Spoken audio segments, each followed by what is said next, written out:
Samuel, capítulo 8. Segundo libro de Samuel, capítulo 8. Segundo libro de Samuel, capítulo 8. ¿Cuántos han leído este capítulo? Bueno, pocos, ¿no? Entonces vamos a ponernos de pie y vamos a leerlo. Vamos a leer el capítulo 8 del libro de Samuel, que nos habla de las batallas de David. Se nos dice aquí en la palabra del Señor: después de esto, aconteció que David derrotó a los filisteos y los sometió, y tomó David a Metegama de mano de los filisteos. Derrotó también a los de Moab y los midió con cordel, haciéndolos tender por tierra. Y midió 2 cordeles para hacerles morir y un cordel entero para preservarles la vida. Y fueron los moabitas siervos de David y pagaron tributo. Asimismo derrotó David a Hadadezer, hijo de Rehob, rey de Soba, al ir a recuperar su territorio al río Éufrates. Y tomó David de ello 1.700 hombres de a caballo y 20.000 hombres de a pie. Y desgarretó David los caballos de todos los carros, pero dejó suficiente para 100 carros. Y vinieron los sirios de Damasco para dar ayuda a Hadadezer, rey de Soba, y David hirió a los sirios a 22.000 hombres. Puso luego David guarnición en Siria de Damasco, y los sirios fueron hechos siervos de David, sujetos a tributo. Y el Señor dio la victoria a David por donde quiera que fue. Y tomó David los escudos de oro que traían los siervos de Hadadezer y los llevó a Jerusalén. Asimismo de Beta, de Berotai, ciudades de Hadadezer, tomó el rey David gran cantidad de bronce. Entonces, oyendo Toi, rey de Hamat, que David había derrotado todo el ejército de Hadadezer, envió Toi a Joram, su hijo, al rey David, para saludarle pacíficamente y para bendecirle, porque había peleado con Hadadezer y lo había vencido, porque Toi era enemigo de Hadadezer. Y Joram llevaba en su mano utensilios de plata, de oro y de bronce, los cuales el rey David dedicó al Señor con la plata y el oro que había dedicado de todas las naciones que había sometido. De los sirios, de los moabitas, de los amonitas, de los filisteos, de los amalecitas, y del botín de Hadadezer, hijo de Rehob, rey de Soba. Así ganó David fama. Cuando regresaba de derrotar a los sirios, destrozó a 18.000 edomitas en el valle de la Sal. Y puso guarnición en Edom, por todo Edom puso guarnición. Y todos los edomitas fueron siervos de David, y Dios le dio la victoria a David por donde quiera que fue. Y reinó David sobre todo Israel, y David administraba justicia y equidad a todo su pueblo. Joab, hijo de Sarvia, era general de su ejército, y Josafat, hijo de Ahilud, era cronista. Sadoc, hijo de Aitod, y Ahimelech, hijo de Abiatar, eran sacerdotes. Seraías era escriba. Benaía, hijo de Joaida, estaba con los cereteos y peleteos, y los hijos de David eran los príncipes. Hasta ahí la palabra del Señor. Padre Celestial, te damos muchas gracias porque tú nos has dejado esta palabra sabia, esta palabra sencilla, esta palabra histórica, real. No es mitológica, no es cuento, no es fábula, no es mito. Es una historia real de las experiencias de tu pueblo Israel, de las experiencias de David, tu siervo. Y queremos meditar en esta mañana en ellas para que, Señor, tú nos guíes en esta reflexión. Te pedimos que ilumine nuestras mentes y nuestros corazones por medio de tu Espíritu Santo. Enciende la luz, Señor, en nuestras vidas, de manera que podamos entender las verdades que tú tienes para nosotros. Ayúdanos a entender cuán grande eres y qué hermoso es tenerte de nuestra parte. Señor, bendícenos en esta mañana, háblanos a cada uno en particular según nuestra necesidad. Te lo rogamos en el nombre de Jesucristo. Amén. Pueden sentarse, mis hermanos. A veces leemos estos capítulos de la Biblia que hablan de las guerras y como que nos cuesta trabajo entender, ¿verdad? Todo esto, pero eran otros tiempos, eran otras situaciones. Ahora, en este capítulo se nos habla de las batallas de David, de las guerras que él tuvo que enfrentar. Con frecuencia, nosotros hemos oído que la vida es lucha, ¿verdad? La vida es como una batalla. Muchas veces cuando nos preguntan, ¿cómo estás?, le decimos, luchando, ¿no? Batallando. La vida es lucha, porque realmente cada uno de nosotros, el ser humano, por su naturaleza de pecado, ha hecho del mundo lo que el mundo es. Vivimos en un mundo de batallas. Y no me refiero solo a guerras en el sentido literal de la palabra. Me refiero también a todo tipo de luchas. A lo largo de nuestra vida enfrentamos batallas sin número y diversas, en todas las áreas de nuestra vida. ¿Cuántos no lucharon para poder venir a este país? ¿Verdad? Y fue una batalla en la que hubo que ir derrotando enemigos, dificultades que se ponían a nuestro paso y parecía que no nos iban a permitir poder llegar aquí, pero hoy estamos aquí. Amén. Vencimos en aquellas batallas para salir adelante, ¿verdad? Batallas para llegar a fin de mes. A veces luchamos, ¿verdad? Y cómo administrarnos y cómo hacer esto y cómo hacer lo otro, y esto no puedo porque esto sí, porque tengo que hacer aquello y tengo que pagar lo otro, y es una lucha que parece que ahora en la crisis pues todavía más se hace como más dura, más fuerte, más difícil, sobre todo cuando nos quedamos en paro y tenemos responsabilidades, alquileres y cosas que sostener, y nos vemos como que parece que esa batalla la vamos a perder. Saben, David enfrentó muchas luchas. Aquí le hemos visto batallando con innumerables pueblos. Pero hay una cosa que a mí me llama la atención y que es lo que yo quiero compartir con ustedes en esta mañana, ¿no? Y es que David derrotó a sus enemigos. David venció en todas sus luchas, en casi todas sus luchas. Algunas las perdió, pero en la mayoría de sus batallas David salió victorioso. Y esto es importante. Él fue realmente un gran guerrero, a pesar de que los enemigos que él enfrentaba eran muy, muy grandes, fuertes y poderosos, más que él. David venció a los filisteos, y los filisteos por aquel entonces era el único pueblo que había aprendido a trabajar el hierro. Eso le hacía ser un pueblo mucho más poderoso que cualquier otro pueblo en la antigüedad, porque sus armas eran más fuertes.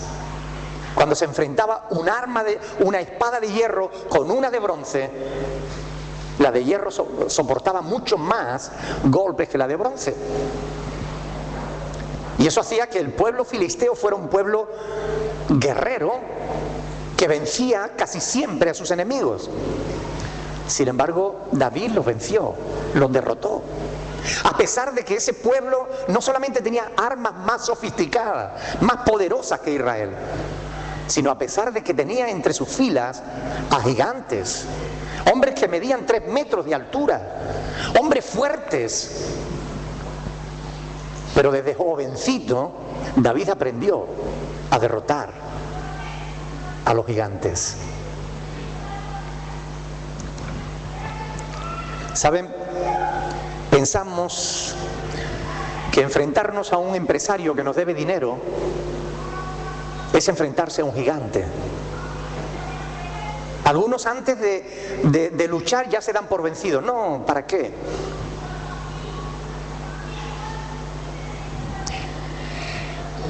A veces enfrentarse al dueño de la casa, que nos hace la vida imposible, parece que es complicado, ¿verdad?, vencer esa lucha, ¿no? Él es el dueño de la casa, nosotros somos inquilinos. Y aunque le pagamos, nos hace la vida difícil. Es una lucha. Son batallas que enfrentamos a diario. Cosas que que a veces nos hacen temer, que a veces nos hacen dudar de si vamos a salir adelante, de qué va a pasar, qué no va a pasar, qué vamos a hacer con esto, qué vamos a hacer con lo otro. Luchas. Cada día están llenos de luchas. La Biblia dice que nosotros enfrentamos enemigos poderosos, más que los filisteos, más que a los gigantes, más que a los empresarios, más que a los dueños de las casas, más que a cualquier cosa. Porque dice la Biblia que nuestra lucha no es contra carne y sangre, ¿verdad? Sino contra principados, contra potestades, contra gobernadores de las tinieblas. Es decir, tenemos una lucha espiritual también. Y más nos vale estar bien pertrechados para esa batalla. Montaña, en esta mañana leía Efesios capítulo 6 y hablaba de la coraza, ¿verdad? De la coraza, de la armadura del creyente. Necesitamos armarnos para las batallas, pero teniendo en cuenta que nuestras luchas no son contra personas, sino contra espíritus que tratan de que no hagamos la voluntad de Dios. Nuestras armas no pueden ser carnales, tienen que ser poderosas en Dios. Amén. Y podremos vencer como David venció. David venció no solamente a los filisteos, venció a los de Moab, que eran hombres valientes. Sin embargo, los de Moab no pudieron tampoco contra David. Eran gente idólatra, ellos adoraban a Baal-peor. Y ellos trataron de contratar a Balaam para que maldijese a Israel. Es decir, que les daba igual acudir a la religión, a la superchería, a cualquier cosa por tal de derrotar a Israel. Pero no pudieron derrotarle. David salió vencedor. Solamente en una cosa, en una batalla les ganó Moab. Cuando envió a sus mujeres para que fornicaran con el pueblo de Israel. Y cuando los hombres de Israel, algunos, gracias a Dios no todos, algunos hombres de Israel fornicaron con las mujeres de Moab, la ira del Señor se encendió contra ellos. Nosotros sabemos que las luchas que tienen que ver con la sexualidad son difíciles. Mucha gente han caído por el sexo, porque no son capaces de controlar su naturaleza carnal. E incluso grandes siervos de Dios han caído porque han perdido esa batalla. Han venido ganando la guerra a lo largo de toda su vida, pero en esa batalla perdieron, porque no se sometieron a Dios, porque no hicieron la voluntad de Dios. Algunos del pueblo de Israel murieron porque se mezclaron con las mujeres de Moab y fornicaron con ellas. Pero la mayoría del pueblo derrotó a Moab. Fueron vencedores.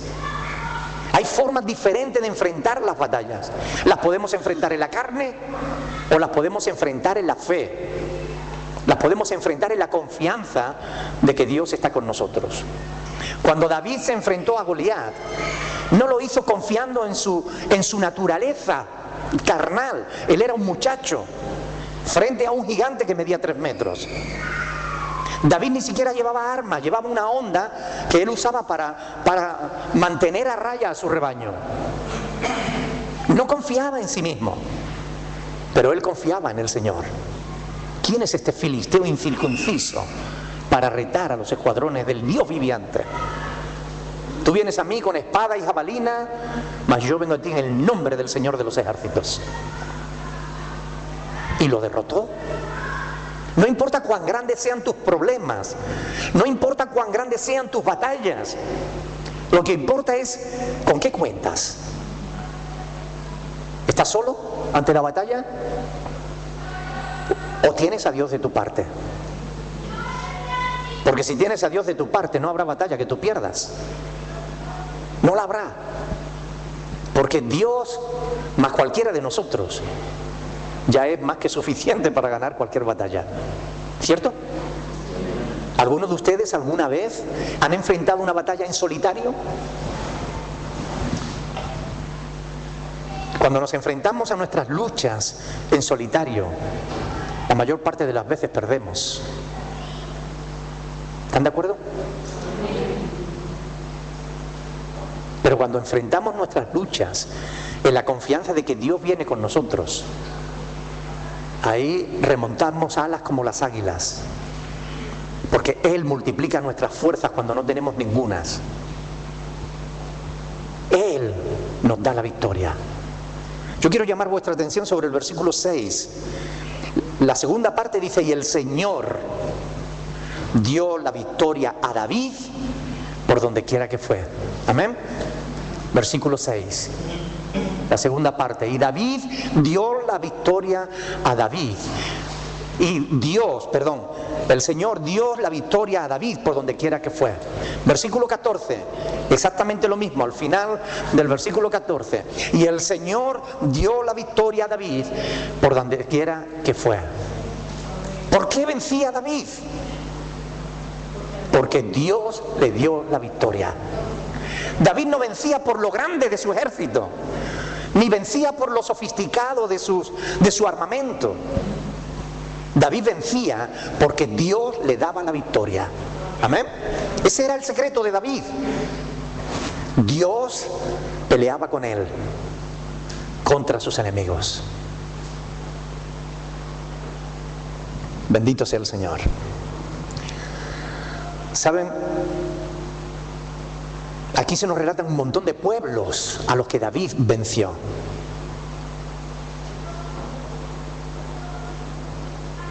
Proverbios 16:7 dice: cuando los caminos del hombre son agradables al Señor, aún a sus enemigos hace estar en paz con él. Algunos, oyendo de las victorias de David, dijo: con ese más vale no meternos. Vamos a llevarle presentes, vamos a llevarle regalos y vamos a decirle que somos amigos suyos, por lo que pueda pasar. Cuando el corazón del hombre o de la mujer agrada a Dios, aún a nuestros enemigos los hace estar en paz con nosotros. Así de bueno es el Señor. Él pelea con nosotros. Él pelea contra nuestros enemigos, de nuestro lado. Él está de nuestra parte, bendito sea el Señor. Ahora, ¿era David perfecto? No. La Biblia dice que cometió errores, ¿verdad? A mí me encanta la Biblia porque no es un libro que esconda los pecados de los personajes, de sus héroes. Curiosamente, los héroes de la Biblia no son como los héroes de los tebeos, ni de la televisión, que nunca fallan en nada. Los héroes de la Biblia son humanos. Tienen grandes batallas, porque tienen grandes virtudes, pero tienen grandes derrotas a veces, porque también a veces tienen grandes pecados. Y la Biblia nos relata que David no era un hombre perfecto. David falló. Y en el estudio que estamos haciendo sistemático del primer libro de Samuel, que lo hicimos, y ahora del segundo, hemos visto cómo David falló, algunas veces estrepitosamente. Cometió errores terribles. David falló en el terreno de la lujuria, pecó de adulterio. David incluso quiso ocultar ese adulterio con un asesinato y mandó asesinar a una persona inocente. Cometió errores terribles. Pero cada vez que David cometía un error y él se daba cuenta, David buscaba a Dios quebrantado de corazón. Y David pedía perdón y se arrepentía y no volvía a practicar ese error. Si no tuviéramos el Salmo 51, ¿conocen el Salmo 51? Vamos a leer una porción del Salmo 51. Miren, díganme ustedes si este no es el corazón de un hombre arrepentido, de un hombre que reconoce que ha metido la pata. Salmo 51 dice lo que nosotros hemos cantado esta mañana: ten piedad de mí, oh Dios. Ten piedad de mí conforme a tu misericordia, conforme a la multitud de tus piedades.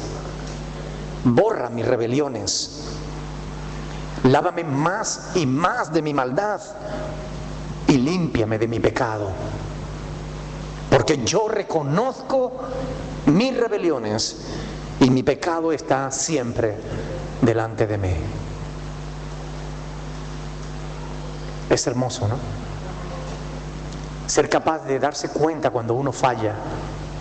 ¿Saben que muchas batallas no las ganamos por orgullo? A veces perdemos batallas simplemente por no reconocer que hemos metido la pata, que hemos fallado.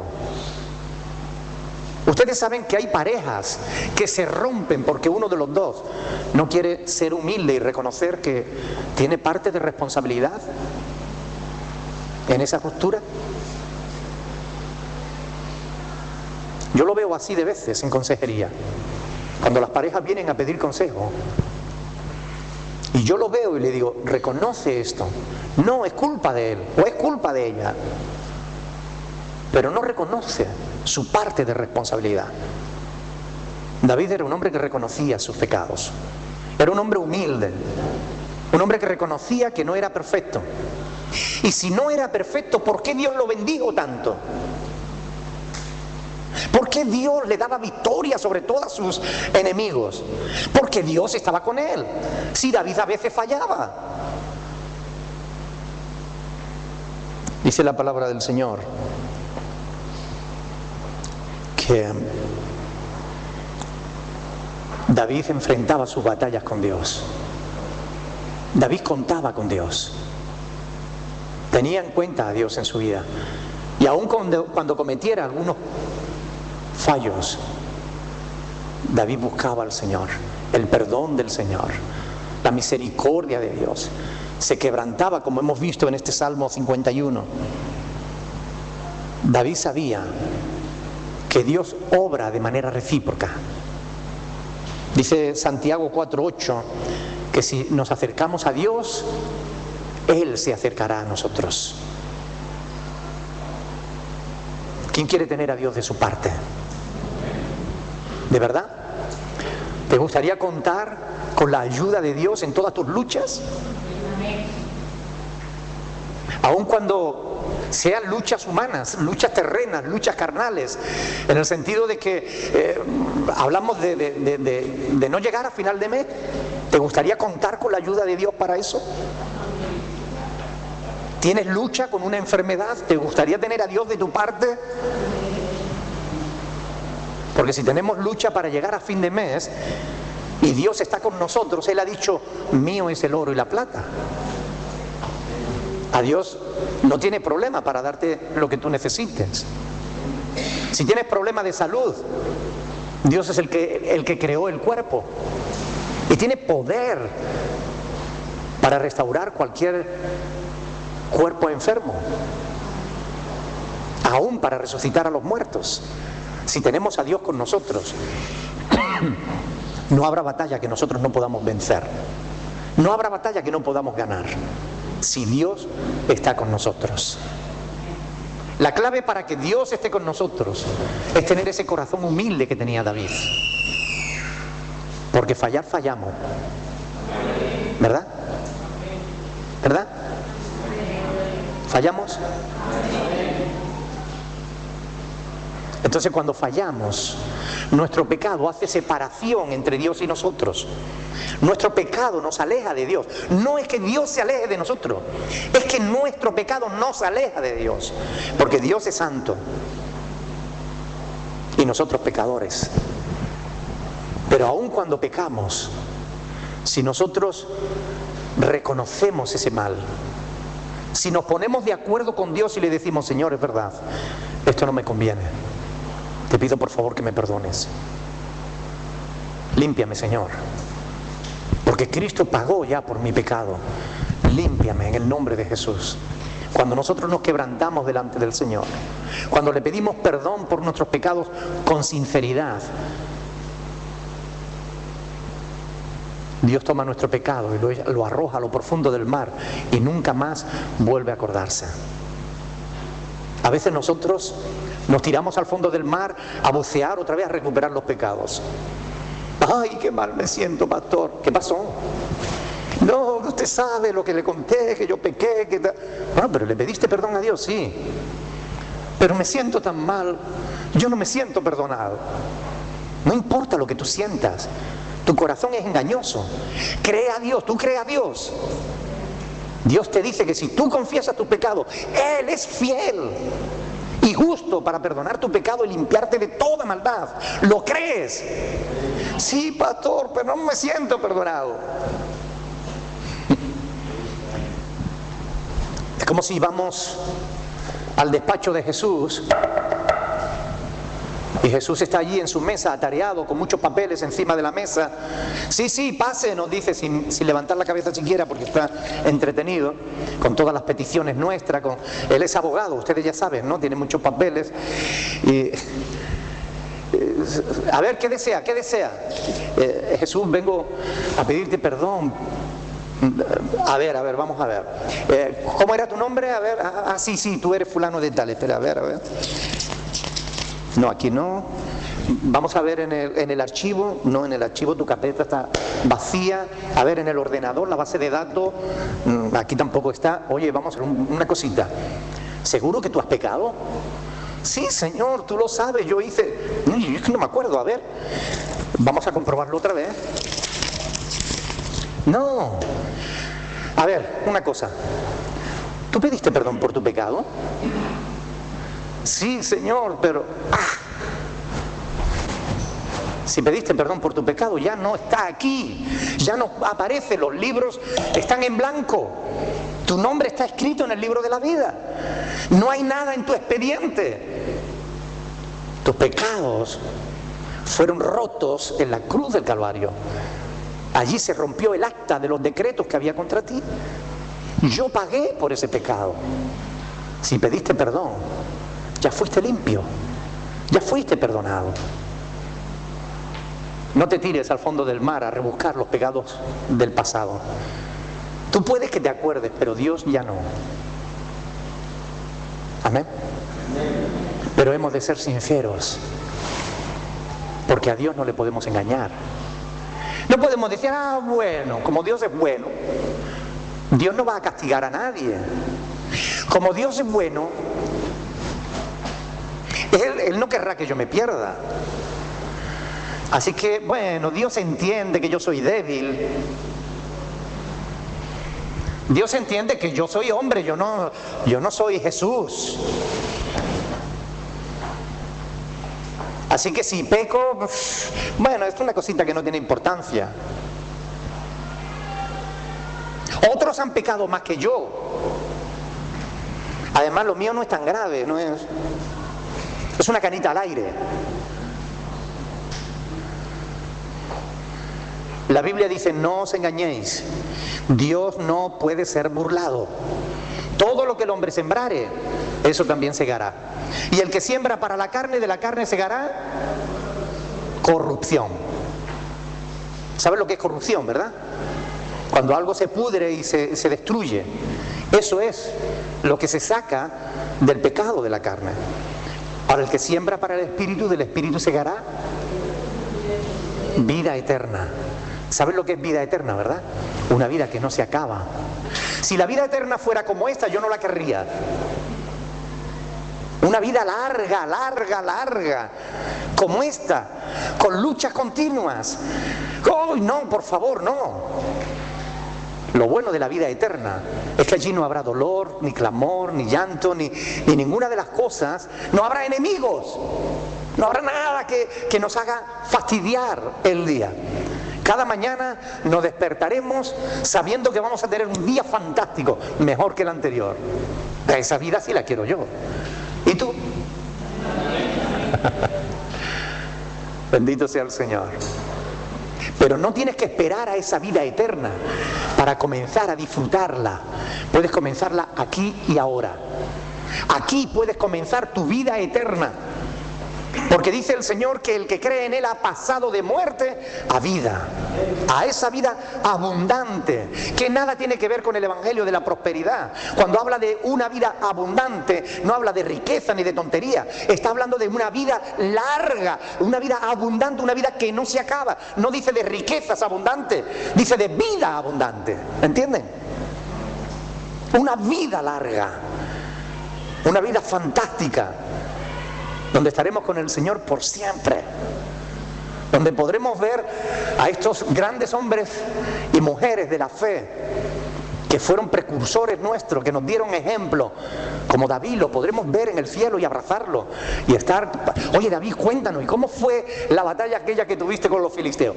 Oye, ¿qué sentías cuando te enfrentaste a Goliat? Será fantástico, ¿verdad? Amén. Yo estoy deseando de llegar allí. Tengo tantas cosas que quiero ver y saber y ¡wow! Va a ser maravilloso. Pero desde aquí ya, desde ahora, podemos empezar a disfrutar esa vida nueva, esa vida eterna. No tenemos que esperar entonces. No hay que esperar a que el Señor nos llame a su presencia o a que Él venga por su iglesia. No hay que esperar. Aquí y ahora ya tú puedes disfrutar de la presencia de Dios contigo, día a día.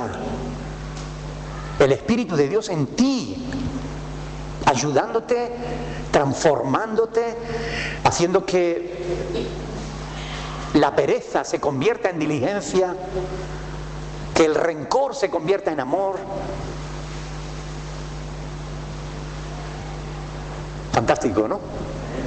¿Verdad? El Espíritu obrando dentro de nosotros, cambiándonos, haciéndonos mejores. Es posible, es real, y tú puedes disfrutarlo tan solo con que le pidas a Dios que Él lo haga. Era el secreto de David. David era un hombre humilde. Tan solo que cuando a David le llamaban la atención por cualquier causa, David agachaba su cabeza y decía: Señor, tienes razón, perdóname. Esa es una de las evidencias de que una persona ha nacido de nueva, ha nacido de nuevo. Una de las evidencias más claras de que una persona tiene de verdad a Dios en su vida es que cuando se le corrige, reconoce. Y no solamente reconoce, porque yo conozco a creyentes que te dicen: sí, sí, pastor, tiene usted razón, pero siguen haciendo el mal. No, no, el verdadero creyente, el que ha nacido de nuevo, reconoce y se aparta del mal. Porque está escrito: ¿quién es el hombre que desea vida? Que desea muchos días para ver el bien. Dice: guarda tu lengua del mal y tus labios de hablar engaño. Apártate del mal, busca la paz. Dice: apártate del mal y haz el bien. Busca la paz y síguela. Algunos quieren hacer el bien, pero no se apartan del mal. Primero hay que apartarse del mal para poder hacer el bien. Amén. Y esto es necesario, es importante. David contaba con el Señor. Yo no sé cuáles serán tus enemigos o tus luchas, las que tú estés enfrentando ahora. Yo no sé si serán grandes o pequeñas o medianas. Casi siempre nuestras luchas nos parecen las más grandes. Las de los demás nos parecen pequeñas comparadas con las nuestras, ¿verdad? Yo no sé cómo serán de grandes tus luchas, las batallas que tú estés enfrentando ahora. Pero lo que sí sé, y te lo puedo asegurar, es que Dios es más grande que cualquier batalla. Dios es más grande que cualquier lucha. Y si tienes a Dios de tu parte, tú saldrás vencedor o vencedora de la batalla que mantienes. Tú vas a poder vencer, porque es el Señor el que da la victoria. Amén. La cuestión es: ¿quieres la victoria? ¿Quieres salir vencedor? ¿Quieres ser vencedora? ¿Quieres ganar tus batallas?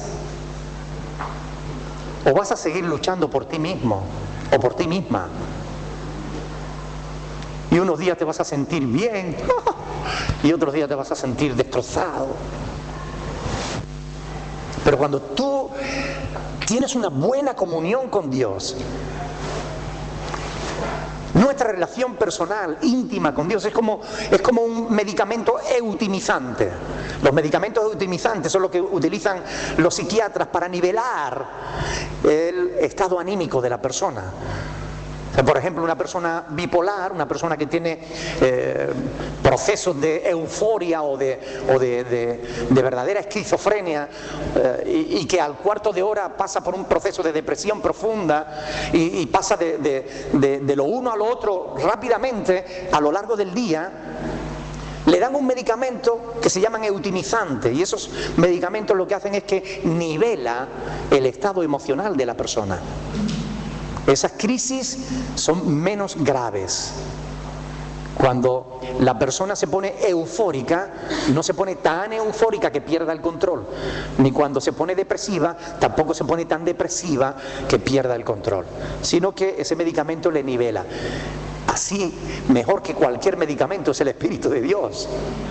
No digo que no haya que tomar medicamentos, cuidado, que nadie se me confunda con esto. Yo no soy médico, soy pastor. Cuando una persona está enferma le mando al médico. ¿Ok? Yo creo que la medicina es un don que Dios nos ha dado. Y Dios le ha dado sabiduría al hombre para que pueda acumular un conocimiento que hoy hace posible grandes milagros. Dios hace milagros a través de la ciencia médica. Pero me refiero a que si tú tienes al Espíritu Santo en tu corazón, si dejas que el Espíritu de Dios entre en tu vida, te puedo asegurar, pero vamos, al 100%, te puedo asegurar que Dios va a nivelar tu vida. Dios va a equilibrar tu vida. Él te va a dar una paz que sobrepasa todo entendimiento. Él va a hacer que tú vivas con una esperanza, un gozo, una paz que te hará mirar a los problemas de frente y diciendo, bueno, ¿y qué? Ahí viene otra lucha. ¿Y qué? Aquí estoy yo con el Señor esperándolo. Y si Dios es conmigo, lean conmigo Romanos capítulo 8. Vamos a terminar, pero quiero que lean conmigo Romanos capítulo 8. Aquí el apóstol Pablo, en el versículo 28, nos dice que somos más que vencedores. ¿Cómo se puede ser más que vencedor? La única manera que yo conozco de ser más que vencedor, Romanos 8, 28. La única manera que yo conozco de ser más que vencedor es que ganemos las batallas antes de hacerla. Que la tengamos la victoria segura. Antes de pelear la batalla, ya tenemos la victoria de antemano. Dice Pablo, y sabemos que a los que aman a Dios, algunas cosas... Perdón, es que yo leo mal, ¿sabe? Porque la vista no me funciona bien a veces y tienen que estar... Gracias por la corrección. Sabemos que a los que aman a Dios, todas las cosas le ayudan a bien, hasta las luchas. Porque dice todas, ¿verdad? Esto es, a los que conforme a su propósito son llamados. Porque a los que antes conoció también los predestinó para que fuesen hechos conforme a la imagen de su Hijo, para que Él sea el primogénito de entre muchos hermanos. Cuando la Biblia habla de predestinación, algunos se confunden y dicen que Dios escogió solo a algunos, que Cristo no murió por todos, y cosas como esas que contradicen las Sagradas Escrituras. Cuando la Biblia habla de predestinación, de que Dios nos predestinó para que fuésemos hechos conforme a la imagen de su Hijo, Dios predestinó a todos. 1 de Timoteo 2:4 dice que Dios quiere que todos los hombres sean salvos. Cuando habla de hombres, en realidad se refiere a las personas. Todas las personas sean salvas y vengan al conocimiento de la verdad. Dios nos predestinó a todos para ser como Jesús, pero es evidente que no todos quieren ser como Jesús. Algunos se lo pierden, nosotros lo aprovechamos. Y a nosotros, los que tenemos a Cristo en nuestra vida, dice, a los que llamó a estos también justificó, a los que justificó a estos también glorificó. Versículo 31, ¿qué pues diremos a esto? Si Dios es por nosotros, ¿quién contra nosotros? Si Dios está de tu parte, ¿quién podrá derrotarte? Si Dios es el que te ayuda, si Dios pelea contigo contra tus enemigos, ¿quién podrá derrotarlo? El que no escatimó a su propio Hijo, y quiero que pienses en esto. Él no escatimó a su propio Hijo, sino que lo entregó por todos nosotros. ¿Cómo no nos dará también con Él todas las cosas? ¿Quién acusará a los escogidos de Dios? Dios es el que justifica. ¿Quién es el que condenará? Cristo es el que murió, más aún el que también resucitó, el que además está a la diestra de Dios, el que también intercede por nosotros. ¿Quién nos separará del amor de Dios? No dice, ¿quién nos separará del amor a Dios? No habla de nuestro amor a Dios, habla del amor de Dios por nosotros. ¿Quién nos separará del amor de Dios? No hay nada ni nadie que hará posible que Dios deje de amarnos. ¿Quién nos separará del amor de Dios?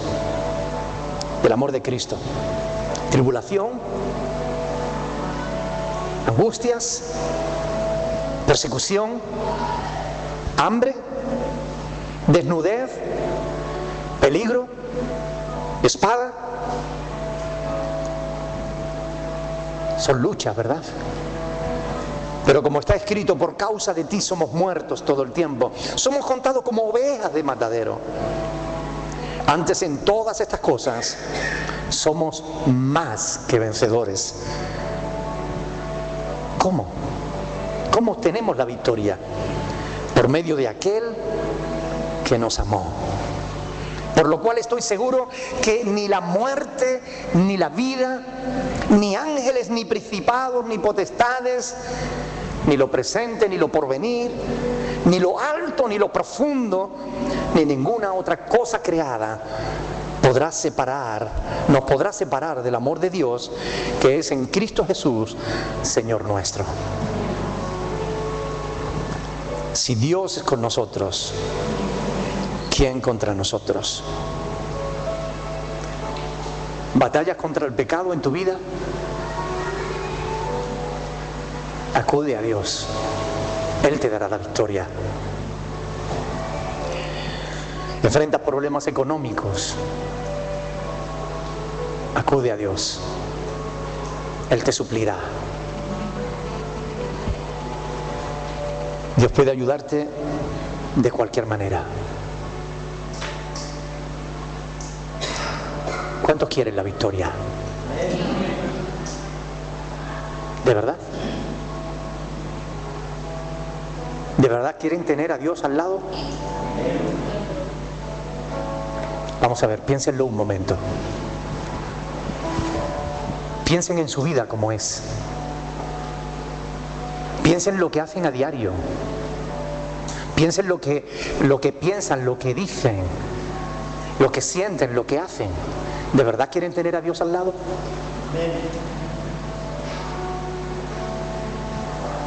Algunos no quieren tener a Dios al lado. Quieren ir al cielo, pero no quieren que Dios esté allí. Porque Dios mira, y no mira lo que mira el hombre. Él ve todas las cosas. Si estás dispuesto o dispuesta a que Dios mire dentro de tu corazón, si tendrás la suficiente valentía para reconocer que a veces fallas, y si tienes la suficiente humildad cuando hayas fallado para pedirle perdón a Dios, entonces tú estás preparado para tener a Dios en tu vida. Si eres orgulloso, no sirves para tener a Dios contigo. Es más, el que se enaltece, Dios lo tumba, Dios lo humilla. Si eres duro de corazón, no pidas tener a Dios a tu lado, porque Dios va a mostrarte la verdad de lo que hay en ti. Pero si eres como David, Un hombre que es capaz de quebrantarse delante del Señor y reconocer sus errores. Tú puedes tener a Dios a tu lado. Y si tienes a Dios a tu lado, no tienes nada más que temer. Nunca más tendrás nada más que temer. El temor a Dios nos libra de tener que tener a nadie más. Vamos a ponernos de pie en esta mañana. Vamos a aprovechar esta oportunidad hermosa que Dios nos ha dado hoy. Vamos a pedirle al Señor que Él realmente nos ayude en nuestras batallas. Si quieres que Dios te bendiga como Dios bendijo a David, yo te invito en esta mañana a que invoques su nombre, a que clames a Él y que lo hagas de verdad, de todo tu corazón, que te humilles hoy delante del Señor y le digas: Señor, reconozco que soy pecador, reconozco que a veces no hago tu voluntad. Ahí donde está, no hace falta que lo diga en voz alta. Tú puedes hacerlo en silencio, en tu corazón. Dios oirá tu clamor. Dios sabe lo que tú piensas antes de que tú lo pienses. Clámale a Dios ahí. Invoca el nombre del Señor, porque está escrito que si invocares el nombre del Señor serás salvo. Confiesa tus pecados delante del Señor en esta mañana y dile: Señor, quiero que tú estés en mi vida. De verdad quiero que estés en mi vida. Y aún si alguna vez fallo, avísame, Señor, para poder reconocerlo. Pídele al Señor ahí donde estás, que Él te libre de todos tus enemigos, de todas tus luchas, de todas tus guerras.